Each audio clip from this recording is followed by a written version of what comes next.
Happy New Year. Welcome to my first series of 2026. If you saw my previous video, the one I used to end 2025, I explained that the style of the channel going forward is going to change, and instead of doing, the short videos with quick cuts, I'm just going to teach. So the first series that I want to do is about eschatology, about the doctrine of the end times. And something that I thought would be helpful and hopefully interesting was to do a series going through the different major interpretations of everything to do with the end times. So I plan this to be a 6-video series. Today is just going to be an introduction. I want to talk about how we should approach this topic and kind of give an overview of the different views that we'll be covering. And at the end, I'll give you a book recommendation if you really want to do a deep dive into some of this. So eschatology has inspired much debate, much fascination, much controversy. But a reason that I think we should really look into, especially the differing views, is that throughout history, including today, there have always been varying views on the doctrine of the end times. Just take the book of Revelation. There are so many different interpretations on so many different aspects of it. And eschatology is tricky. It just is.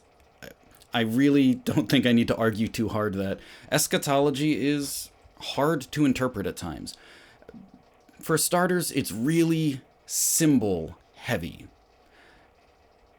Read Revelation. Very symbol heavy, all over the place. But I don't just want to talk about the book of Revelation. Eschatology as a whole, the doctrine as a whole, is tricky because it spans multiple genres as well.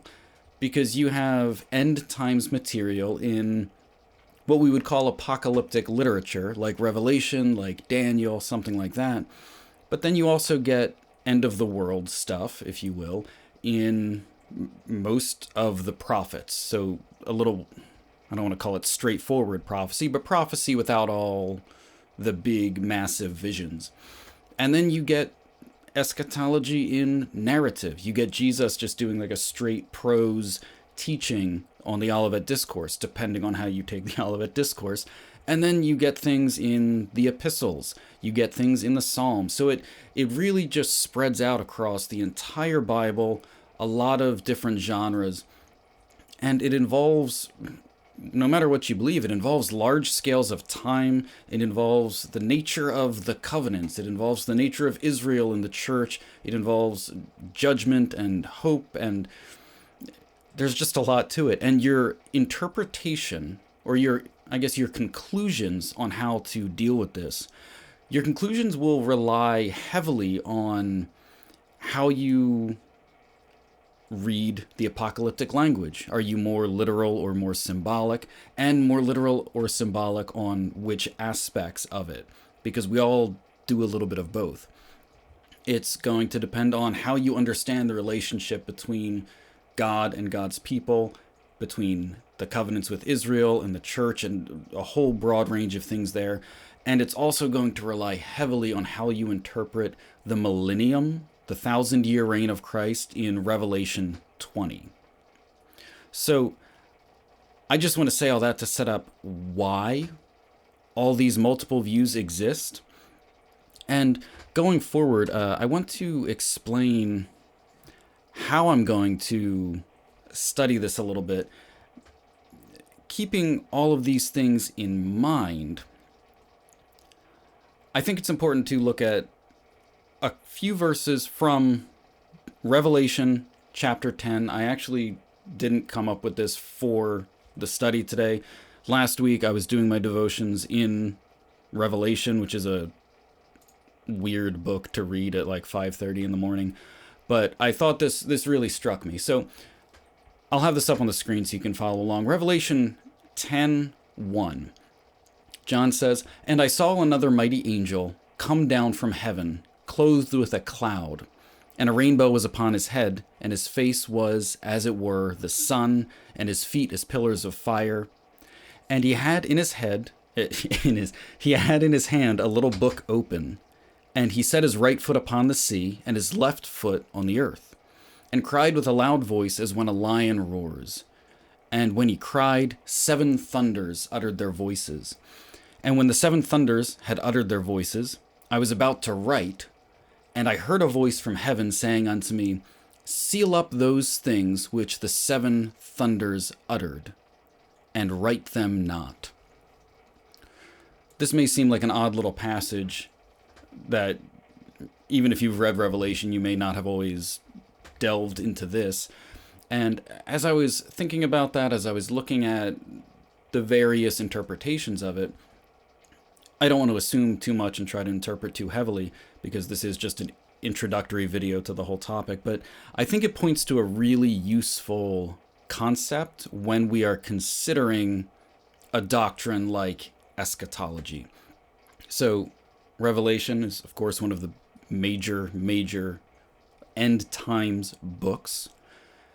And right there in chapter 10, you have this odd situation where a mighty angel, who honestly in his description looks a lot like how God or Christ imagery, him being kind of clothed in clouds.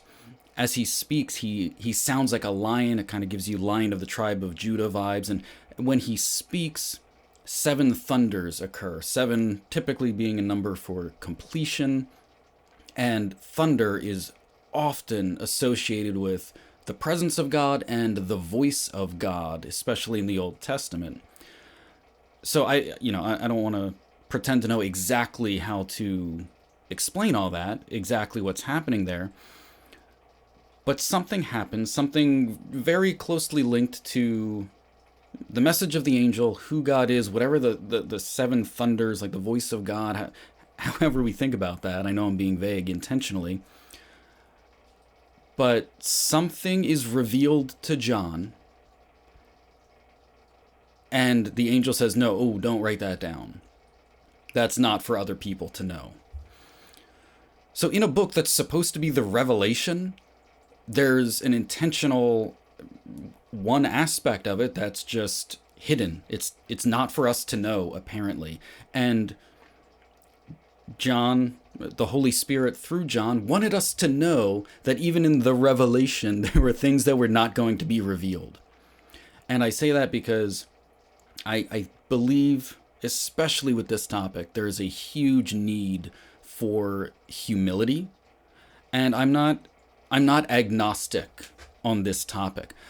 I will explain to you exactly where I fall, although I'm sure I'll continue studying just the Bible in general for the rest of my life, and who knows, things could change.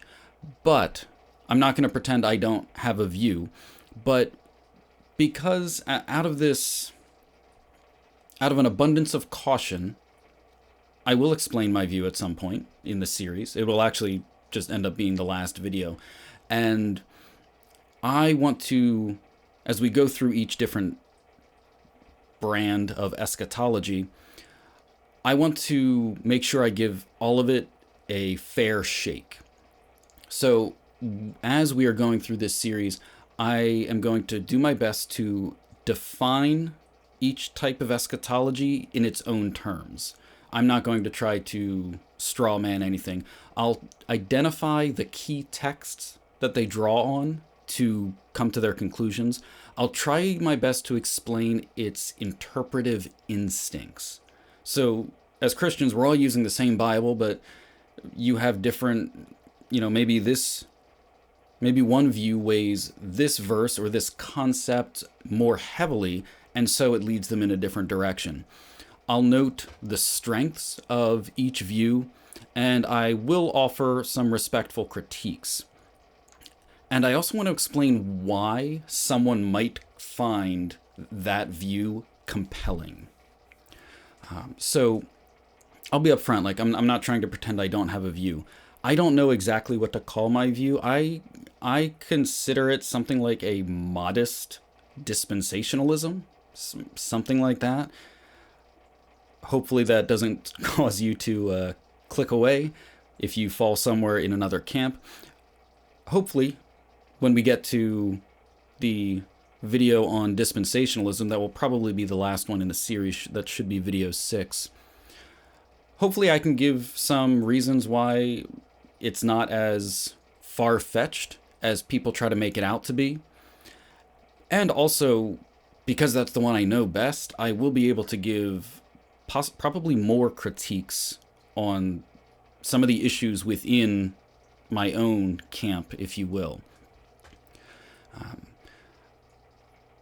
And I think it's important because incredibly intelligent, spirit-filled, thoughtful Christians throughout church history have had different views from me, from each other. So I think that's a good place to start. Start with, even in the book of Revelation, God tells you something that there's a big chunk, there's a chunk not revealed. At least in those verses, there's something not revealed. We don't know everything about Revelation or eschatology in general.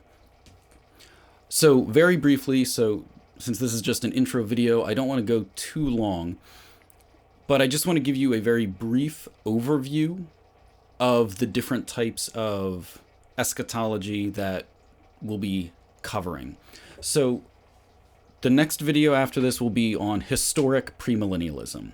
That is just about the oldest type of eschatological doctrine that we find explained in the early church. This is where Christ returns before a literal millennium. In those writings, we don't really have evidence of something like a rapture, like a pre-tribulation rapture type thing that you might be familiar with, especially if you're in American evangelicalism or something like that. Very common in the early church fathers. They emphasize the suffering church. They emphasize the return of Christ and the future literal reign of Christ. You have proponents like Papias, Justin Martyr, and Irenaeus, or Irenaeus, however you pronounce it. I've heard it both ways. Some of those early, well-respected church fathers are often cited with that.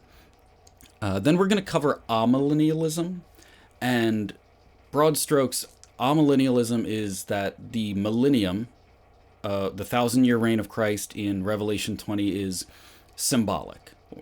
Yeah, symbolic. So in that view, we are in the millennium now, and it is Christ and the saints in heaven reigning. Yeah, okay, so Christ reigns truly, but spiritually, and then there is one return of Christ, and then there's the final judgment, while a ton of people can be cited who held this view. The one who really helped popularize it was Augustine of Hippo. So he's, of course, well-respected and prolific in the early church. So he would be just your main touch point where, if you understand his work, a lot of the church adopted that for centuries and up until today going forward. Then we're going to look at postmillennialism, not because it's a huge, it doesn't have the biggest following, but it has kind of struck back in recent decades, especially in the online space. So that's the idea that it's similar to amillennialism in that they tend to take the 1,000-year reign of Christ symbolically, but they have this view that the gospel will gradually take hold and transform the world, and that it will basically lead to a Christian golden age, and that Christ will return after a long era of righteousness. And again, let me just say, as I throw out these ideas, while we can structure them into their categories, none of them are monoliths. Even within each camp, they will have slight disagreements on different aspects. So yeah, so this is a very optimistic view of history, that the world will just continue to be transformed by the gospel, get better and better and better until finally Christ returns. Proponents of this were, especially Jonathan Edwards was really big during the Reformation. A lot of Puritans, and then you have a lot of the modern theonomic streams, if that means anything to you. Another topic, or another view that we'll look at is historicism. So this is the idea that Revelation unfolds throughout church history. So we might typically think of the events of Revelation like the seven seals. We might think of them as happening in very quick succession. Historicism saw everything from Revelation chapter 4 until chapter 22 as all of history unfolding. So that's its own view. Honestly, this is really not popular anymore. They believe that the symbols corresponded to historical events, and it was very common among the reformers. So Martin Luther was a huge proponent of this, John Calvin to different degrees, and then just a host of other Protestant reformers. And then finally, we will cover premillennial dispensationalism. That's basically the camp that I fall into, and if you're not a proponent of that, I do hope I can offer at least some clarity on how I think, and how I think might actually be a little bit different from how the common like Left Behind series type thing thinks about things. So premillennial dispensationalism, their biggest attributes is a clear distinction between Israel and the church, which most of the others do not hold.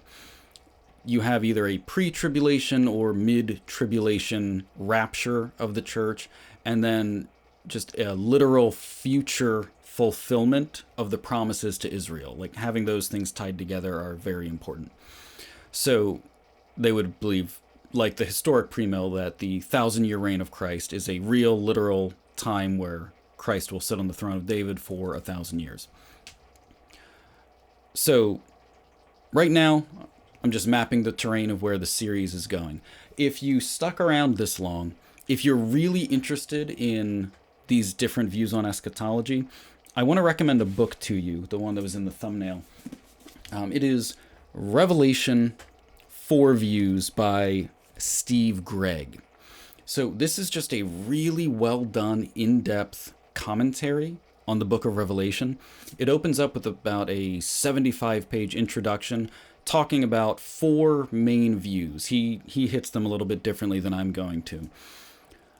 But great history on the evolution of all the big views of eschatology. And then what he does is he has the 4 views that he's covering. He has them laid out in columns. It's a parallel commentary on the book of Revelation. So this is the 3rd seal, Revelation 6, 5 through 6, and he has the historicist, the preterist, the futurist, and the idealist. That's what he's looking at, which is a little bit different than our study. But if you're looking for just like a really good, unbiased, clear explanation of what each of these camps that he covers thinks, this is a great resource. I can't recommend that highly enough. He's extremely fair, extremely unbiased. I after reading it, I don't know what view he holds, because he does a very faithful job in representing all the views that he's looking at. Okay, so that was kind of a lot, but that's it for me today. So if you are interested in looking at eschatology, especially some of the major ones that are at play today, maybe you don't know what you think on eschatology. Maybe you know exactly what you think on eschatology and you don't know why that other guy down the street has a different view. Hopefully we can dig into some of that. Hopefully this will be an education, a blessing, and again, no matter what view you may or may not hold, I want to look at all this with charity, with a little bit of humility, knowing that this is just tricky. Of all the views that we're covering, I don't believe any of them put you outside of Christian orthodoxy. I don't think it's something to necessarily separate over. So that's what we're doing. That's what we'll be doing for the next 5 videos. 6 total. Yeah. Okay, great. Thanks. Hope I'll see you in the next one.